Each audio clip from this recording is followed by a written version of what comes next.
প্রিয় আমার মহারানী, আপনার প্রতি আমার ভালোবাসা কখনোই শেষ হবে না।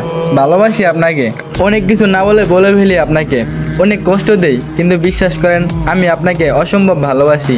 আপনি এমন একজন মানুষ যার সাথে কথা বললে পৃথিবীর সব দুঃখ শেষ হয়ে যায়। আপনার সাথে হাসতে হাসতে কথা বলার মুহূর্তগুলো আমার জীবনের সেরা সুখের মুহূর্ত। আপনার সাথে অনেকক্ষণ কথা বলার পর যে শান্তি অনুভব হয়, আর কোনো কিছুতেই এতটা শান্তি অনুভব হয় না। আপনি যখন ভালোবাসি বলেন, তখন এই পৃথিবীর থেকে সব থেকে সুখী মানুষ আমি হই। আপনার সাথে কাটানো মুহূর্তগুলো কল্পনা করতেও ভালো লাগে। আপনার মহারাজ অনেক কিছু না বুঝে করে ফেলে। আপনি একটু ধৈর্য নিয়ে সব ঠিক করে নিন। আপনার রাগ, অভিমান, ভালোবাসা সব আমারই থাকুক। আপনাকে ভালোবাসা থেকে সুন্দর আর কিছু হয় না বোধ হয়। আপনি মানুষটা এমন সময় আপনার উপর মন খারাপ করেও থাকতে পারি না। আমার হঠাৎ মুচকি হাসি কারণ আপনার মাঝে সমাবৃত্তির ঘটনা শুনে।